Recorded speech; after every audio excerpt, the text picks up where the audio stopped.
hermano, con nuestra serie de sermones del libro de Efesios. Y hoy vamos a entrar al segundo capítulo.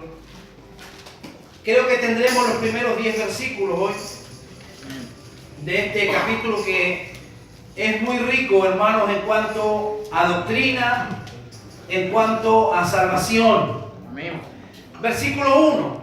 Y Él os dio vida a vosotros cuando estabais muertos en vuestros delitos y pecados, en los cuales anduvisteis en otro tiempo, siguiendo la corriente de este mundo, conforme al príncipe de la potestad del aire, el espíritu que ahora opera en los hijos de desobediencia, entre los cuales también todos nosotros vivimos en otro tiempo, en los deseos de nuestra carne, haciendo la voluntad de la carne y de los pensamientos, y éramos por naturaleza hijos de ira, lo mismo que los demás.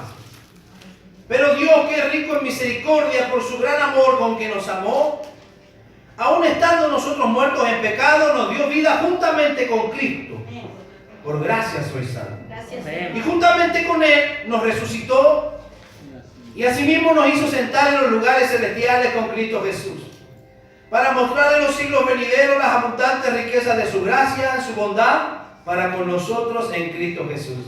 Porque por gracia sois salvos, por medio de la fe, y esto no de vosotros, pues es don de Dios, no por obra para que nadie se gloríe. Porque somos hechura suya, creados en Cristo Jesús, para buenas obras, las cuales Dios preparó de antemano, para que anduviésemos en ella. Amén. El capítulo 1 de este libro de Efesios, que estuvimos estudiando hace ya 2 semanas atrás, empezamos, enfatiza y deja claro nuestras posesiones en Cristo. Que a través de la salvación Dios nos ha dado posesiones, nos ha dado herencia, nos ha dado bendiciones. Y el capítulo 2 enfatiza nuestra posición en Cristo. Su posición determina sus posesiones y autoridad. Así como cada uno de nosotros, en cualquier lugar donde usted esté, usted tiene una posición que Dios le ha dado, que nadie se la puede cambiar. Así sea que usted esté en la iglesia, así sea que usted esté en el trabajo, en la universidad, en el colegio, en el instituto, donde quiera que usted esté, su posición en Cristo nadie la puede cambiar. Amén. Así como el presidente de los Estados Unidos, él sale de gira y viaje por el mundo, pero la persona que entra a su oficina y mira la silla sabe quién es el tipo que la ocupa, y que no es cualquier persona, sino es el presidente de los Estados Unidos. Lo mismo es en nuestro país. Aquella persona que tenga la posibilidad de entrar al Palacio de Gobierno, a la Moneda, y ve el escritorio de la presidencia, sabe que la persona que está ahí no es cualquier persona, sino es una persona que tiene una posición especial de autoridad. Bueno, con los cristianos ocurre exactamente lo mismo. El Señor nos ha posicionado, dice, con Él en lugares celestiales. O sea que donde yo esté, en el lugar donde Dios me permita estar, nada ni nadie va a quitar el valor posicional que yo tengo como hijo de Dios, como heredero de la gracia y como coheredero con Cristo. Diga que está a tu lado, qué buena posición tiene, dígase. Es usted un hijo de Dios. Así es con el cristiano, independientemente del lugar en que estemos. No te olvides que Pablo, el apóstol que escribió esta carta, el hombre poderosamente usado por Dios, muchas de las cartas que nosotros leemos y hoy día estudiamos fueron escritas desde una cárcel. Y usted dirá, wow, ¿cómo es posible? Sí, él no lo estaba enseñando en un púlpito en la iglesia, sino que muchas de sus cartas fueron escritas en la cárcel. El lugar donde él estaba no determinaba la efectividad de la carta, sino que la efectividad de la carta la marcaba la persona que estaba recibiendo esa revelación, la cual era Pablo. Por eso, hermano, el lugar en el que usted se encuentre es el lugar en el cual Dios ha querido que usted esté allí. ¿Para qué? Para poder glorificar al Señor. Amén. Tenemos poder y autoridad en el campo espiritual debido a nuestra posición en Cristo. Por eso lo graficó muy bien Pablo cuando él dijo, ya no vivo yo, sino, dijo él, ahora vive Cristo en mí. ¿Cuántos de ustedes pueden decir lo mismo? Amén. Dígalo fuerte conmigo. Amén. Ya no vivo yo, Ya no vivo yo. ahora vive Ahora vive Cristo en mí. Cristo. Los primeros versículos, hermanos, de este capítulo, ¿qué nos dice? Que tú y yo estábamos. ¿Cómo era que estábamos? Muertos. Usted sabe que el hombre nace sin Dios, lejos de Dios. El hombre nace infectado ya. En nuestro gen, en nuestro ADN traemos la infección del pecado. Así que estamos lejos de Dios y espiritualmente todos nacemos muertos. Sí, amén, así es. ¿Cuántos sabían eso? Lo hemos enseñado muchas veces. Es por eso que mientras usted no conozca al Señor, su vida espiritual está muerta. Por eso es que usted le habla a alguien de la palabra y no le entiende y no se interesa y no le escucha porque espiritualmente está muerto. Y dice la Biblia que Él nos dio vida a vosotros cuando estabais muertos en vuestros delitos y pecados. Pablo le recuerda con seriedad la pecaminosidad y perdición total de que fueron redimidos los creyentes. La palabra indica el dominio o la esfera en la que existen los pecadores no regenerados. Ellos no están muertos a causa de sus actos pecaminosos que hayan hecho, sino debido a su naturaleza pecaminosa. El pecador allá afuera no está muerto porque él es un pecador empedernido. El pecador allá afuera no está muerto por lo que él hace o deja de hacer, sino que el pecador está muerto porque su naturaleza es pecaminosa. Desde que salió del vientre de su madre ya nació bajo pecado y ya viene con condenación. Entonces el único que a nosotros nos puede dar vida, ¿quién es? Cristo. ¿Qué cuadro más grande del pecador perdido? Para empezar, los pecadores están muertos espiritualmente. Por eso que usted le puede hablar y hablar. Y muchas veces los padres le hablan a sus hijos. Y muchas veces los abuelos le hablan a sus nietos. Y se le ríen y no lo pescan y no lo escuchan. ¿Por qué? Porque espiritualmente están muertos. No les interesa. Lo que un muerto necesita no son aspirina ni dipirona. Lo que un muerto necesita es vida. Y el único que le puede dar vida, ¿quién es? Cristo el Señor. ¿A cuánto aquí le ha dado vida al Señor? Amén. Los pecadores están muertos espiritualmente. El hombre interior está muerto a las cosas espirituales y no puede responder a ellas. Los evangelios describen cómo Jesús resucitó a 3 personas. A una muchacha de 12 años, a un joven y a un adulto. Y cuando uno estaba muerto, la única diferencia era su estado de descomposición. Lázaro, dice la Biblia, ¿cómo era el estado de Lázaro? Hedían, o sea, ya estaba medio pasadito. Pero Dios así a uno levantó de entre los muertos. ¿Cuál es la diferencia entre el pecador y Lázaro? Solo su estado de putrefacción. Uno está más podrido que el otro. Pero el estado de muerte es exactamente el mismo. Nosotros estábamos al mismo nivel y tal vez mucho peor que Lázaro.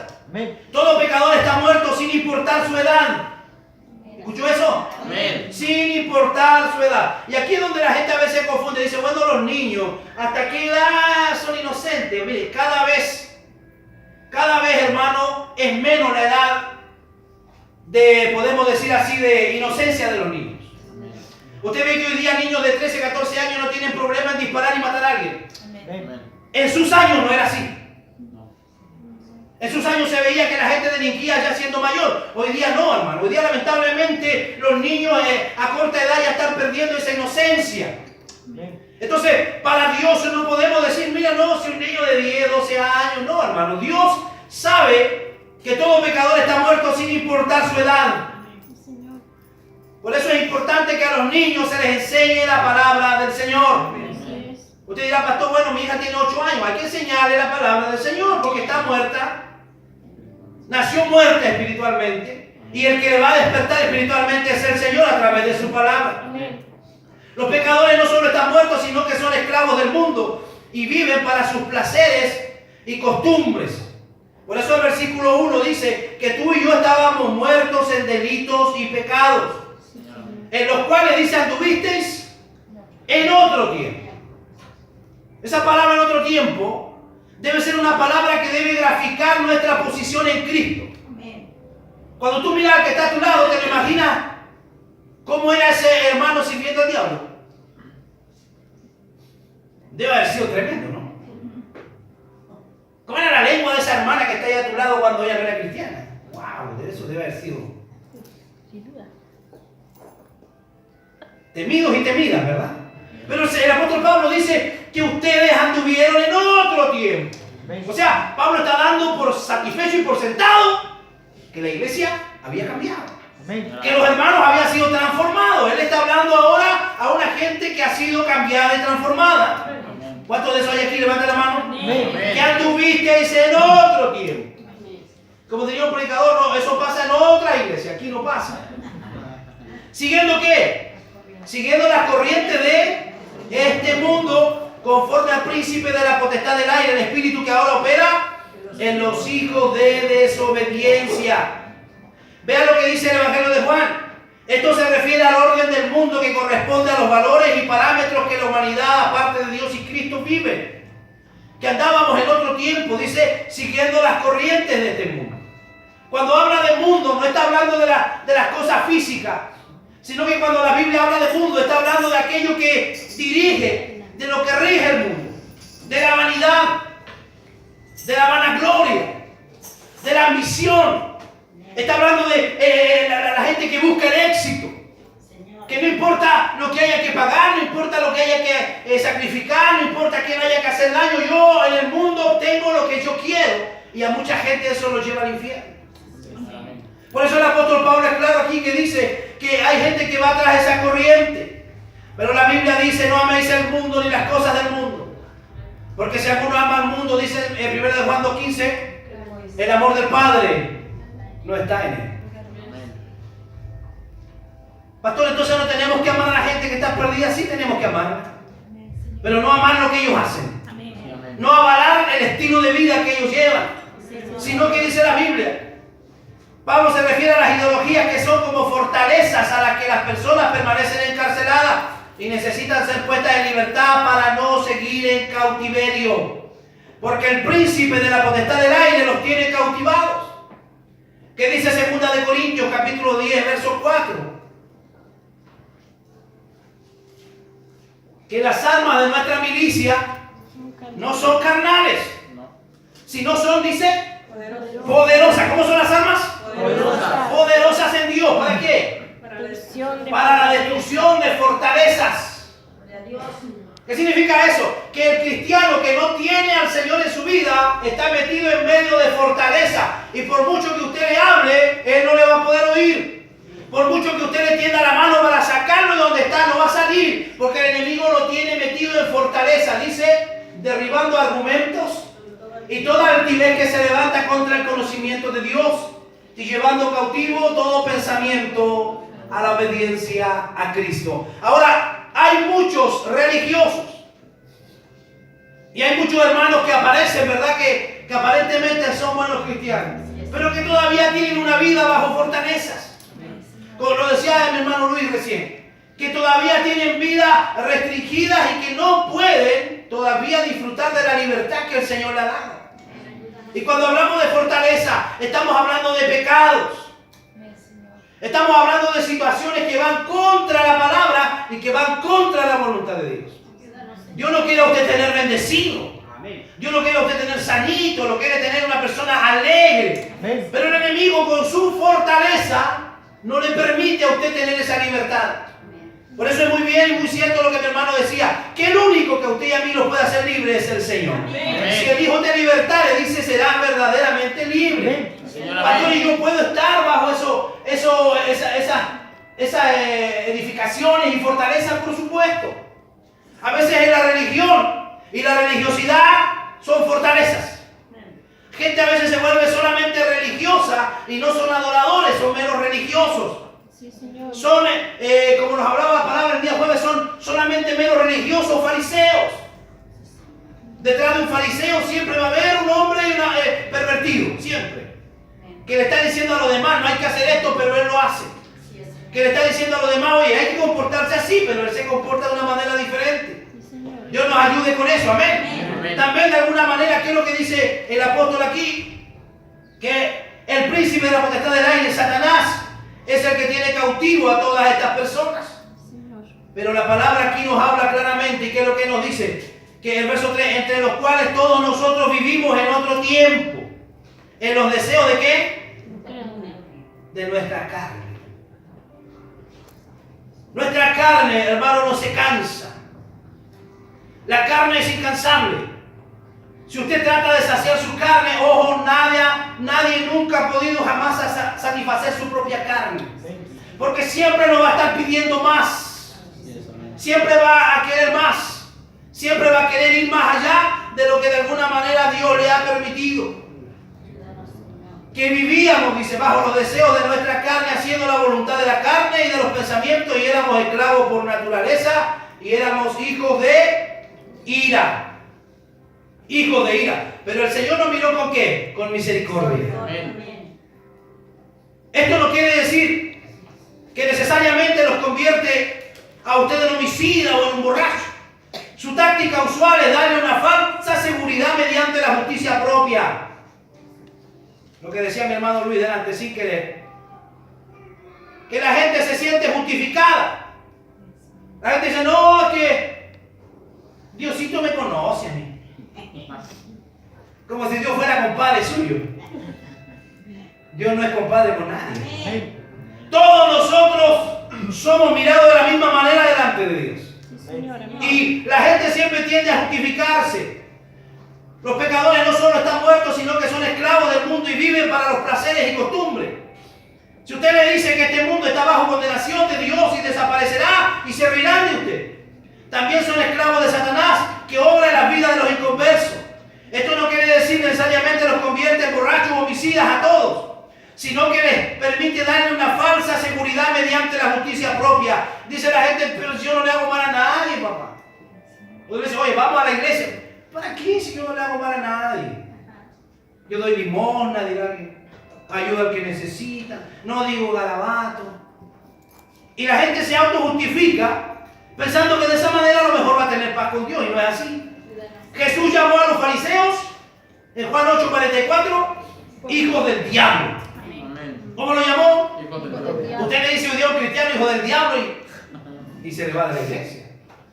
Pero dice la Biblia que los que son hijos del diablo hacen las obras del diablo. Amén. ¿Y qué es lo que hace el diablo? El diablo miente. ¿Cuántos dicen amén? Amén. Pastor, una mentirita blanca. Mire, no, la mentirita no tiene colores. La mentira es mentira. Y la Biblia dice que los mentirosos. ¿Qué dice la Biblia? Los mentirosos. Oye, ¿por qué le cuesta decir? Dígalo claro. Los mentirosos no heredarán el reino de los cielos. Como que para no quemarse, hay que decirlo claro. Los mentirosos no heredarán el reino de los cielos. ¿Ves? Si cuando uno habla de pecado, la gente activa se imagina adulterio, fornicación. No. La gente que es mentirosa no puede entrar al reino de los cielos. ¿Por qué? Tan simple, porque el padre de la mentira, ¿quién es? Satanás, el diablo. Entonces, si yo ando mintiendo, ¿a quién le estoy sirviendo? Al diablo. Al diablo. ¿Y qué dice? Jesús le dijo a los fariseos que eran hijos de qué? Hijo del diablo. Y si usted se casa con un hijo del diablo, ¿quién es su suegro?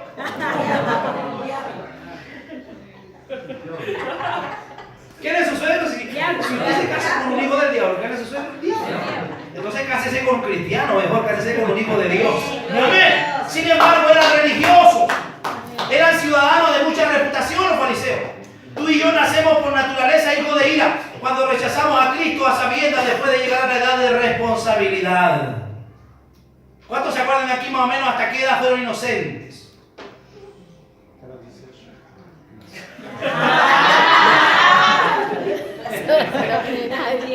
¿Hasta qué edad más o menos fuimos inocentes, verdad? Eso varía mucho, depende de la crianza que hayamos tenido, ¿verdad? Pero cuando rechazamos a Cristo sabiendo, a mí me llevaba a la iglesia desde muy pequeño. Yo dormía bajo las bancas de la iglesia.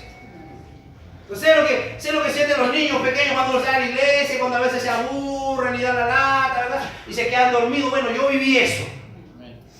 Viví eso desde muy pequeño, pero cuando ya me sentí hombrecito, pasé del 1,60 m para arriba, ya me creía dueño del mundo.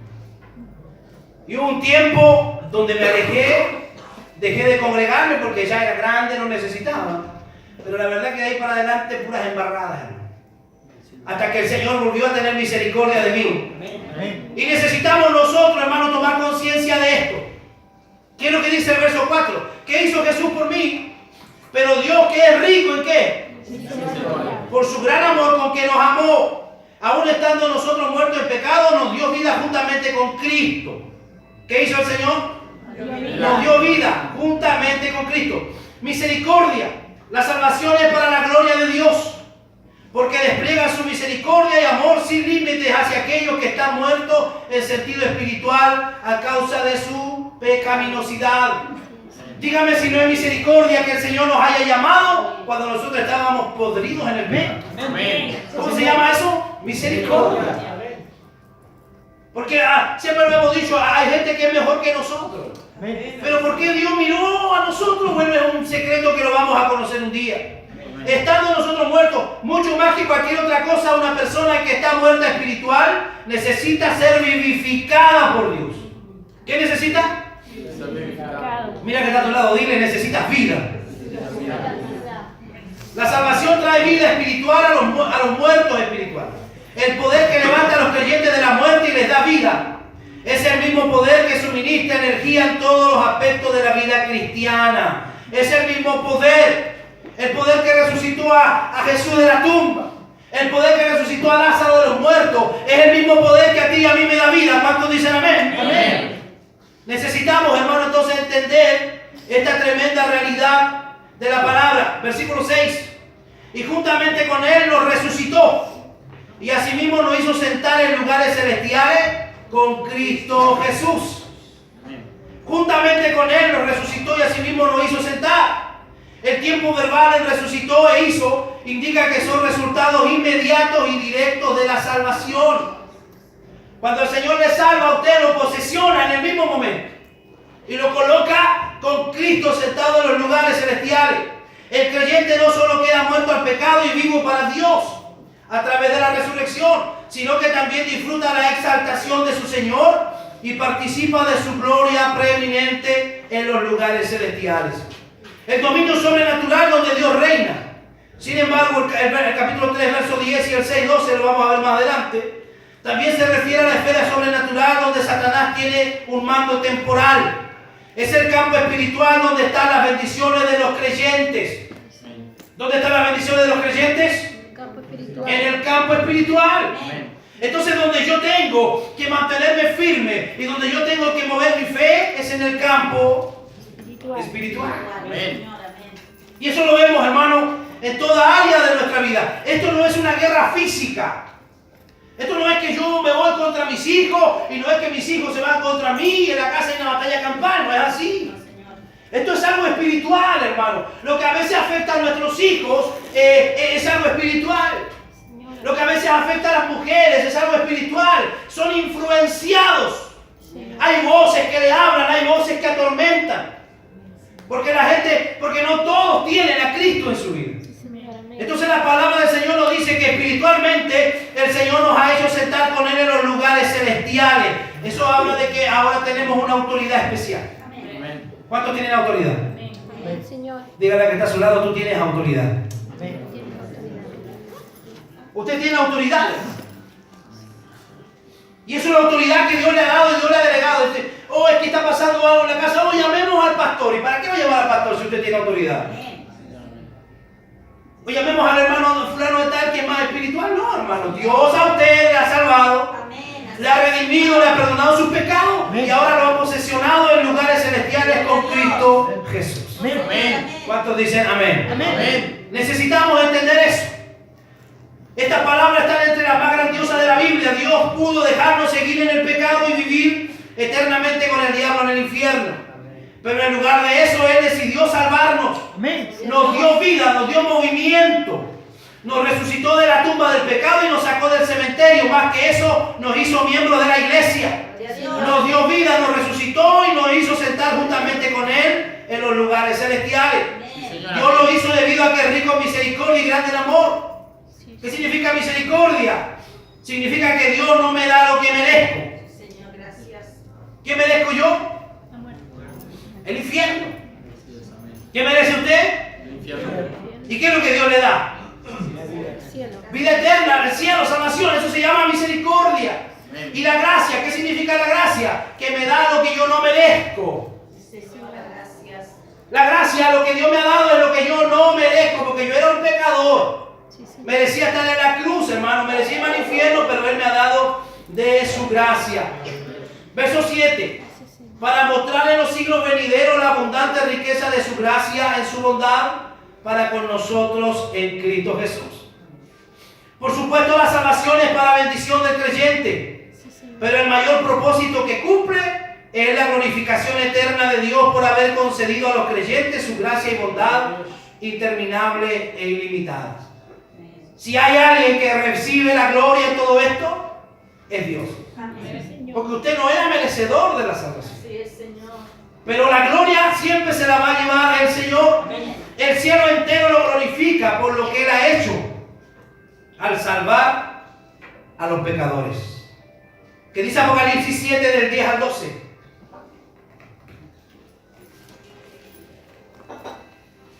Vamos con la Biblia, Apocalipsis 7 del 10 al 12.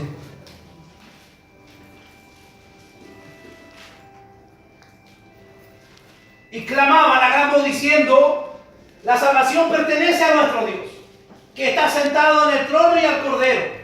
Y todos los ángeles estaban en pie alrededor del trono y de los ancianos de los 24 y de los 4 seres vivientes. Y se postraron sobre su rostro delante del trono y adoraron a Dios, diciendo: amén, la bendición y la gloria y la sabiduría y la acción de gracia y la honra y el poder y la fortaleza sean a nuestro Dios por los siglos de los siglos. Amén. Amén. ¿Quién se merece toda la gloria por la salvación? Dios.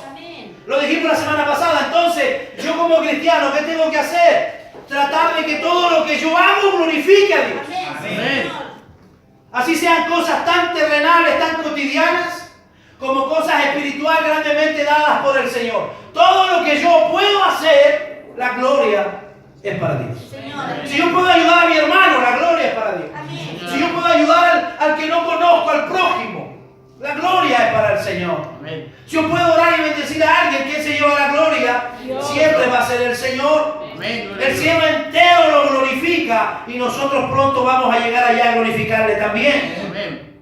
¿Cuántos dicen amén? Amén. Porque por gracia soy salvo, por medio de la fe. Y esto no es de vosotros, pues es un don de Dios. Esto se refiere a todo lo incluido en la declaración anterior sobre la salvación, y no solo la gracia, sino la fe. Aunque se requiere que los hombres crean para ser salvos, hasta la fe es parte de un regalo que salva y no puede ejercerse con base en algún poder personal. Tú no puedes decirle a alguien: no, que Dios me salvó porque yo tengo mucha fe. O no podemos mirar al lado y decir: hermano, yo soy salvo porque hoy yo soy súper especial en la fe. No. Sino que aún la fe Dios la puso en nosotros para que nosotros podamos ser salvos. Porque por gracia soy salvo por medio de la fe. ¿Por qué salvo usted? Por medio de la fe, por gracia. No como dice otra religión, ¿verdad? Que hay que hacer obras.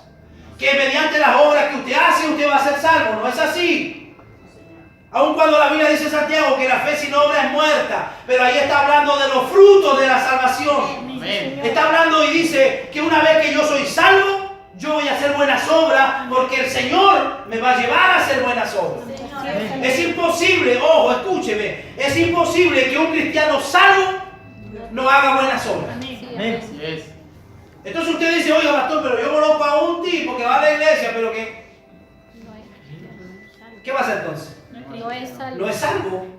Va a la iglesia, lo pasa bien, le gusta la música, le gusta la amistad, la iglesia, pero no es salvo. Porque cuando uno es salvo, lo único que quiere es agradar a Dios. Amén. Cuando uno es salvo, lo único que quiere es portarse bien y hacer buenas obras. Y no porque lo diga el pastor o la iglesia, sino que el Señor que está en mí me va a comenzar a llevar a eso. ¿Cuántos dicen amén? Amén. Me va a comenzar a llevar a eso. No por obra, verso 9. No por obra para que nadie se gloríe.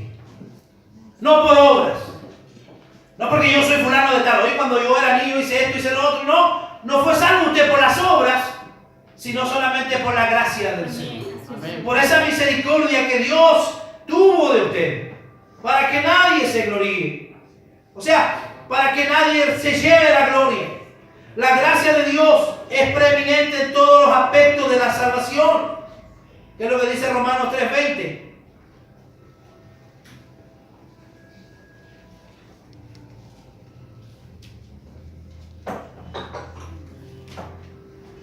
Lo tiene, Romanos 3:20.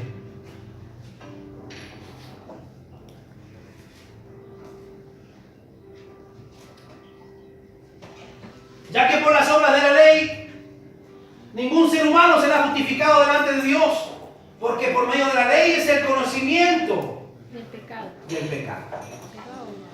Jamás nunca nadie se ha podido justificar ni se pudo justificar por la ley. Porque dice la Biblia que el que se saltaba aunque sea una tilde o una coma de la ley, se hacía culpable de toda la ley. Así que ninguno pudo cumplirla.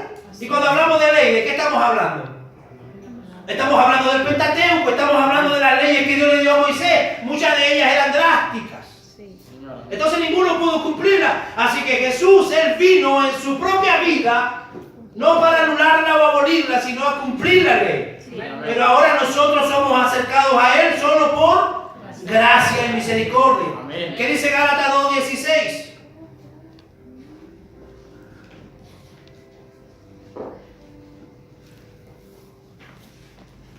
Vamos a Gálatas 2:16.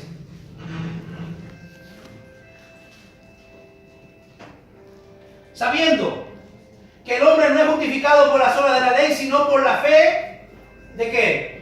De Jesucristo. Nosotros también hemos creído en Jesucristo para ser justificados por la fe de Cristo y no por las obras de la ley. Nadie será justificado. ¿Cómo yo estoy ahora llegando al cielo? ¿Cómo yo he mejorado mi relación con Dios? Solo a través de Jesucristo. Porque por la ley fue imposible hacerlo. ¿Cuántos dicen amén a eso? Amén. Entonces la salvación te va a revelar que por la ley nadie pudo cumplirla. Así que tuvo que manifestarse la gracia. ¿Qué dice el verso 10? Porque somos hechura suya, creados en Cristo Jesús. ¿Para qué? Para buenas obras, las cuales Dios preparó de antemano para que anduviésemos en ellas.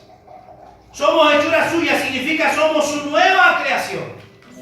¿Qué dice 2 Corintios 5:17? Somos una nueva creación.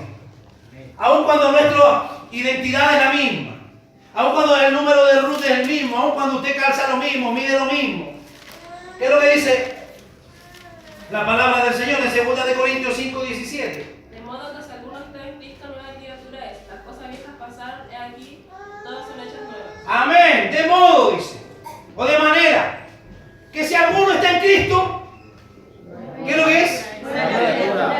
Dígalo fuerte. ¿Qué es lo que es? Nueva criatura. Esa palabra nueva criatura significa nueva creación. Por eso es que la gente cuando se congrega, por eso es que los hermanos cuando llegan a la iglesia, los vecinos, los amigos le dicen, oye, has cambiado. Sí. Y no es porque uno se ponga, ¿verdad?, un letrero ni nada, sino que simplemente es una nueva creación. ¿Cuántas nuevas criaturas hay aquí? Levántame la mano, a ver. Amén. Es una nueva creación, dice, y las cosas viejas pasaron. ¿Qué pasó con las cosas viejas? Pasaron. Esa palabra pasaron significa ya no están. ¿Y el Señor qué hizo? Todas son hechas nuevas. O sea que esa persona que usted era antes ya no existe. El Señor ahora hizo una nueva identidad para usted. Y la Biblia dice que en el cielo tendremos un nombre nuevo. Pero nosotros aquí tenemos que marcar la diferencia. Si alguno está en Cristo es una nueva criatura y las cosas viejas pasaron y todas son hechas nuevas. El diablo es un especialista en recordarnos las cosas que pasaron. Pero usted no le haga caso porque usted ya fue perdonado. Usted ya fue redimido por la sangre de Cristo y todas las cosas ahora han sido hechas nuevas. Hay nuevas bendiciones. Hay nuevas victorias delante para ustedes. Hay nuevos desafíos que cada día van a estar delante de nosotros. Por eso el apóstol Pablo le aconsejaba a la iglesia. Y le decía, yo una cosa hago ya. No es que lo haya alcanzado todo. No es que yo ya sea capaz, no es que yo sea super apóstol, sino que él dice, dejando atrás el pasado, dice, yo me extiendo hacia lo que está adelante. Del pasado no podemos hacer nada.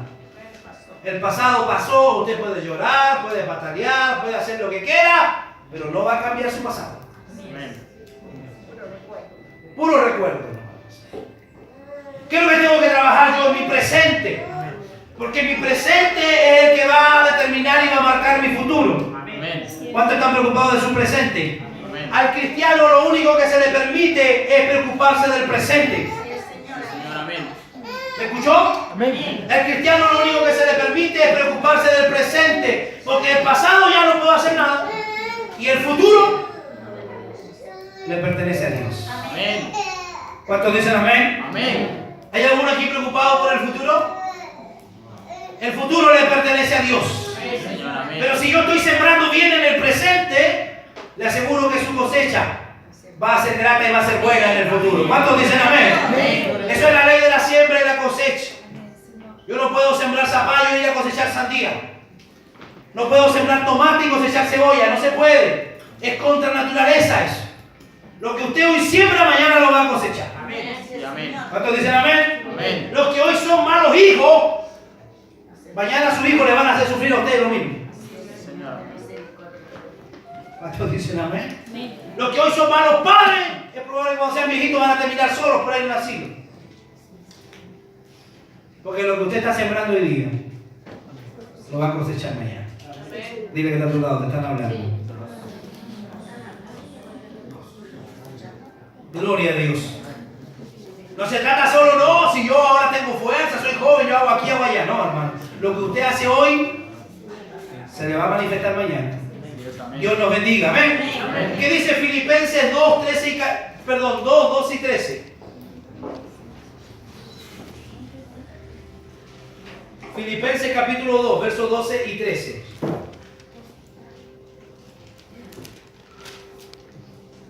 Por tanto, amados míos, como siempre habéis obedecido, no como en mi presencia solamente, sino mucho más ahora en mi ausencia. Ocupaos. En vuestra salvación.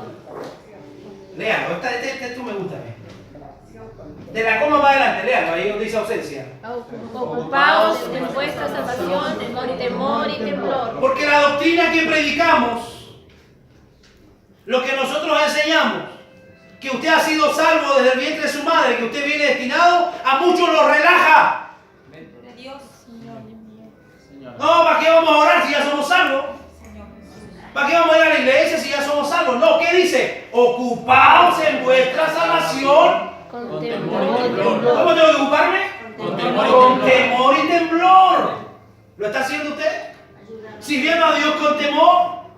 ¿Sabe lo que debe provocar en nosotros la salvación?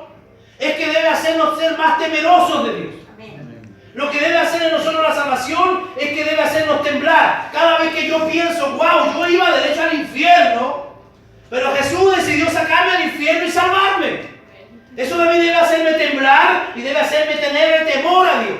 Sí, Señor. Porque Dios es quien decide quién va al infierno y quién no va al infierno. Amén.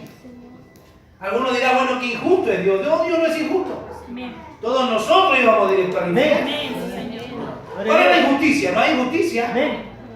Todos íbamos directos al infierno. Sí, Dios. Pero Dios dice, no es del que quiere, no es del que corre, sino de quien Dios tiene Amén. misericordia. ¿Cuántos dicen amén? Amén. ¿Cómo tiene que caminar usted? Con temor. Con temblor. Mira que natural, díselo bien serio. Dígaselo al que está al lado suyo. Camina con temor y temblor. No te me relajes en el camino pensando de que no, si yo ya soy salvo. Porque Dios es el en vosotros produce el querer como el hacer Por su buena voluntad. por su buena voluntad. O sea, Dios que está metido en usted. ¿Cuántos saben que el Espíritu Santo está metido en usted? Amén. Él está metido hasta en nuestros huesos. Señor, amén. Cuando Jeremías dijo, yo traté de callarme y dije, no voy a hablar más en nombre de Dios. Pero él dice, tú estabas metido dentro hasta mis huesos. Traté de callarme y sufrirlo, dice, y no pude, fuiste más fuerte que yo. Entonces la presencia de Dios que está en nosotros, el Espíritu Santo que habita en nosotros, a través de él Dios va a producir en ti el querer Como el hacer. como el hacer. Buena voluntad. ¿Por qué dice? Por su buena. Buena voluntad. ¿Cómo es la voluntad de Dios? Buena. Buena. ¿Por qué la gente dice, oye, qué lata es la voluntad de Dios? Qué difícil es la voluntad. No, la voluntad de Dios no es difícil. ¿Por qué se nos hace difícil? Porque queremos hacer nuestra propia voluntad. Así es, amén. Gloria al Señor. Amén. ¿Qué dice el verso 10? Porque somos hechura suya, creados en Cristo Jesús. ¿Para qué? Para buenas obras, las cuales Dios preparó de antemano para que anduviésemos en ellas. Las buenas obras no pueden producir salvación. ¿Escuchó eso? Amén. Pero son un resultado y constituyen frutos y evidencia de la salvación producidos en el poder de Dios. Vamos a ver qué dice San Juan 15:8.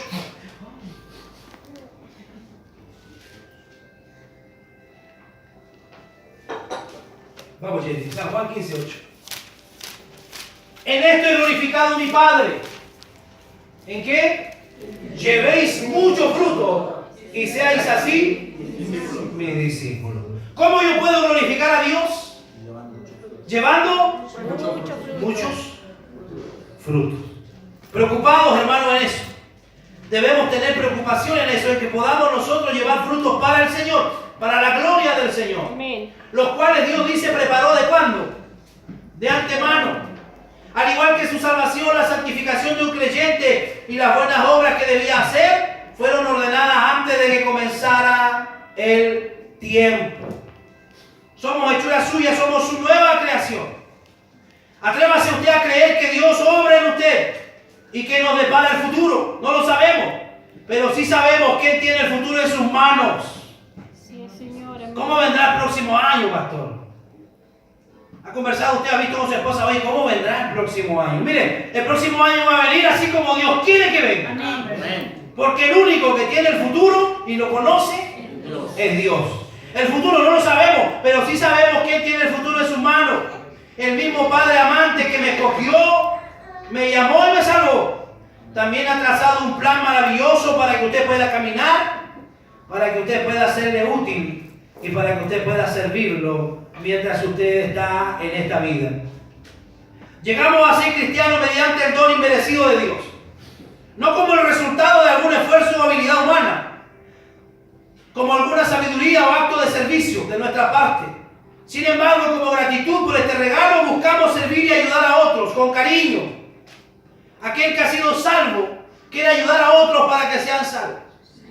Aquí hay hermanos que están preocupados de eso, hermano. El día sábado predicar la palabra y ojalá todos los que hablamos podemos traer el domingo. Eso es algo normal en nosotros. Porque así como Dios nos salvó a nosotros, queremos que también se manifieste mucho. Sin embargo, como gratitud, buscamos servirle y ayudar a otros con cariño, amor y benevolencia. Y no simplemente para agradarnos a nosotros mismos, sino para poder manifestar y agradar el corazón de Dios. Amén. Eso nos puede ayudar para obtener la salvación gloriosa. La intención de Dios es que nuestra salvación resulte en obras de servicio. No somos salvos solo para nuestro beneficio. ¿Escuchó? Señor. No somos salvos para nuestro beneficio, para que yo me sienta mejor que otro, sino que de alguna manera para Él, para glorificarle y para edificar la iglesia. Amén. ¿Para qué salva usted? Para edificar. Para edificar la iglesia y para glorificar a Dios. Amén. Los judíos piadosos, los de la circuncisión, consideraban impuras todas las ceremonias de los gentiles o de la incircuncisión. Se autoconsideraban puros y limpios debido a su herencia nacional y ceremonias religiosas. Y Pablo subraya que tanto gentiles como judíos son impuros delante del Señor y el único que les puede dar a ellos salvación es nuestro Señor. Amén. El Señor nos preparó un camino de antemano para que andemos en él. Y usted dirá, bueno, pastor, ¿cómo es que yo estoy en esta ciudad? Mire, si yo soy súper lejos de acá. Y nos preguntamos muchas veces qué hacemos en esta ciudad. Pero que Dios nos tiene preparado un camino de antemano, Sí, Señor. por el cual el hombre y la mujer va a tener que caminar haciendo la voluntad del Señor. Amén. Quiero que cierre sus ojos. Quedamos hasta el verso 10 hoy día. Seguimos la próxima semana del 11 al 22. Cierre sus ojos un minuto.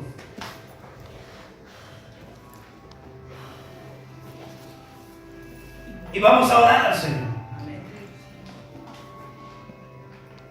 Y de algo que podemos esta mañana estudiar, y de algo que podemos escuchar a través de la palabra, En algo tal vez Dios me habrá hablado hoy a mí, en algo Dios me habrá querido corregir. No se olvide que la palabra del Señor es útil para corregir, para redarguir. Así es. Tal vez habrá algo en que yo no estoy haciendo bien las cosas y pareciera que yo sí creía que lo hacía bien. Pero el Señor nos ha manifestado que somos una nueva criatura. Y como nueva criatura debe haber evidencia de una nueva vida. Las cosas viejas pasaron y Dios las ha hecho todas nuevas. Según su misericordia nos salvó y nos ha preparado un camino para que podamos andar de antemano. Que usted estuviera sentado hoy en la silla de la iglesia, Dios ya lo tenía planeado desde antes de la fundación del mundo. Yo quiero preguntar en esta hora si habrá alguien aquí que llegó hoy con necesidad de Dios, con algún problema, alguna dificultad, alguien que tal vez esté flaqueando en la fe, alguien que tal vez esté teniendo problemas en sus pensamientos, su mentalidad. Déjeme ver su mano arriba para que podamos orar juntos al Señor.